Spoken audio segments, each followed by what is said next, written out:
Hello guys, स्वागत है आपका एक और नए वीडियो में। आज के वीडियो में हम अपने रूम डेटाबेस के लिए उसका क्लास बनाएंगे, एक एब्स्ट्रैक्ट क्लास जो कि रूम डेटाबेस को एक्सटेंड कर रहा होगा। ये क्लास हम बनाएंगे इसलिए ताकि हमारा जो डाउ है उसका एक इंस्टेंस क्रिएट हो सके, जिसका फाइनली बेनिफिट आपकी रेस्ट ऑफ द एप्लीकेशन उठा पाएगी उस डाउ का यूज करके डेटाबेस से इंटरैक्ट करके, यानी कि रीड एंड राइट ऑपरेशन करने के लिए। तो उसके लिए हम वापस अपने डेटा पैकेज में चलते हैं और यहाँ पर एक एब्स्ट्रैक्ट क्लास बनाते हैं और इसका नाम हम रखेंगे नोट डेटाबेस। एंड अब इसको हमें एब्स्ट्रैक्ट घोषित करना पड़ेगा।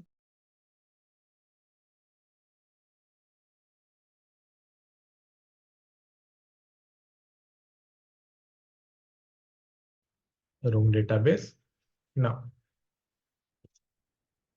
इसके बाद हमें क्या करना है, इसको एनोटेट करना है डेटाबेस से, जो कि अगेन एंड्रॉयड रूम से आएगा। अब इसके बाद हमें प्रोवाइड करना होती है तीन चीजें। लिस्ट ऑफ एंटिटीज, डेटाबेस में एंटिटीज का मतलब बेसिकली हम टेबल्स की बात कर रहे हैं, अगर सीक्वल के रिस्पेक्ट में बात करें तो जो हमारे केस में एक ही टेबल है जो कि है नोट, तो एंटिटी हम रखेंगे। एंटिटीज एक एरे ऑफ क्लास है, तो एरे ऑफ क्लास का मतलब है हमें देना होगा नोट। ओके, ये रहा simple note. And then colon colon class. इसके बाद हमें देना होता है वर्जन। हमारा ये डेटाबेस का पहला वर्जन है। और इसके बाद एक ऑप्शनल है वैल्यू जो देनी होती है, वो डिफॉल्ट में आई थिंक फॉल्स ही होती है, एक्सपोर्ट सीमा। स्कीमा को एक्सपोर्ट करने के लिए फॉल्स हम इसलिए कर रहे हैं क्योंकि हम नहीं चाहते कि जब हम डेटाबेस का वर्जन अपग्रेड करें तो ये पुराने वर्जन का बैकअप रखे, क्योंकि अल्टीमेटली वो भी स्टोरेज स्पेस लेगा। तो इसका भी आपको ध्यान रखना पड़ेगा अगर आप बहुत बड़े प्रोजेक्ट पे काम कर रहे हैं तो। ओके, अब इसके बाद हमें एक और एब्स्ट्रैक्ट फंक्शन बनाना होगा जिसकी इम्प्लीमेंटेशन भी हम नहीं करने वाले, ये भी रूम डेटाबेस ही करेगा। ये होगा हमारा नोट डाउ।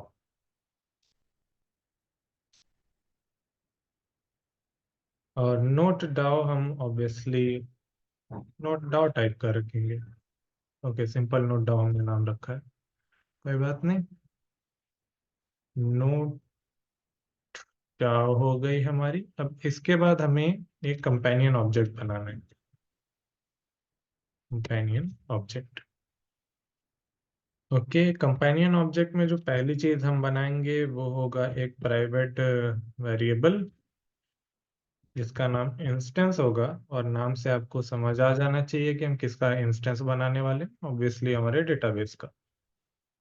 तो नोट डेटाबेस जो हमारा है इसका हम इंस्टेंस बनाएंगे और डिफॉल्ट वैल्यू हम रखेंगे नल। ओके, अब इसके बाद हमें एक फंक्शन बनाना है जिसका नाम होगा gate database.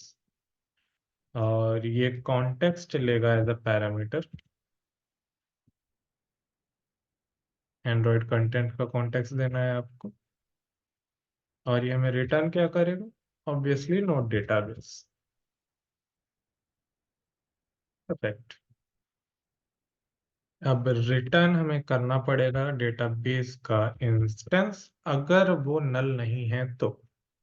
But in case वो अगर नल है तो उस केस में जो है हम सिंक्रोनाइज्ड फॉर्म में इसका इंस्टेंस बनाएंगे और उसे रिटर्न करेंगे। अब सिंक्रोनाइज्ड क्यों, वो इसलिए क्योंकि अगर हम सिंक्रोनाइज नहीं करेंगे और मल्टी थ्रेडिंग के केस में, फिलहाल हमारे एप्लीकेशन में ऐसा होने का चांस बहुत कम है, ना के बराबर है क्योंकि बहुत छोटा एप्लीकेशन है।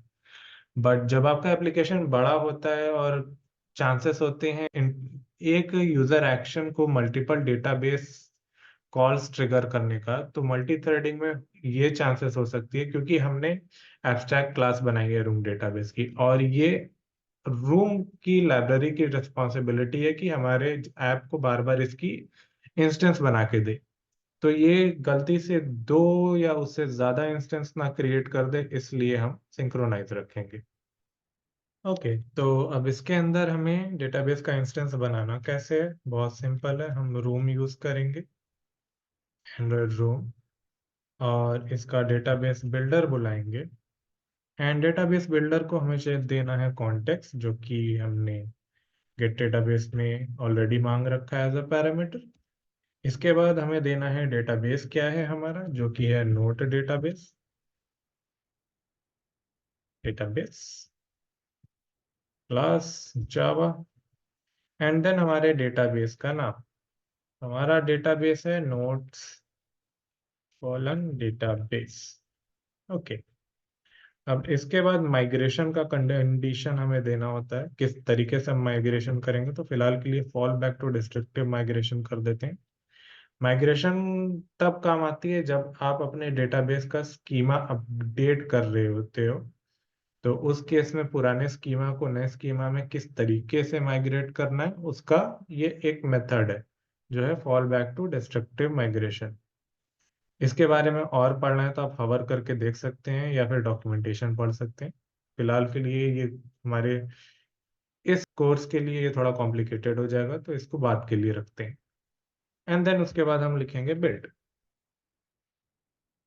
ओके, आप देख सकते हैं सारे एरर्स गायब हो गए।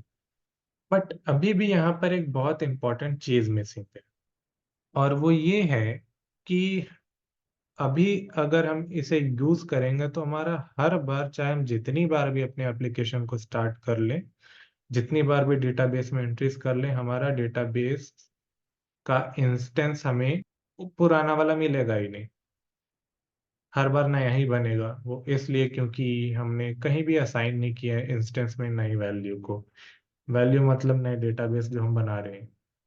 तो उस केस में हर बार एक नया डेटाबेस रिटर्न होता रहेगा और आपके डिवाइस की पूरी स्टोरेज खत्म हो जाएगी।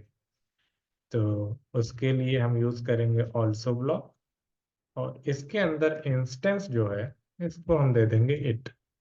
अब ये इट क्या वाला है, इट ये इंस्टेंस है पूरा का पूरा, और कुछ नहीं।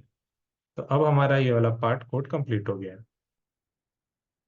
तो अब इसके बाद हमें अपने प्रोजेक्ट को बिल्ड करना है, ताकि हम देख सकें कि कहीं कुछ एरर तो नहीं रह गया है। तो इसे बिल्ड कर लेते हैं एक बार हम। Make project.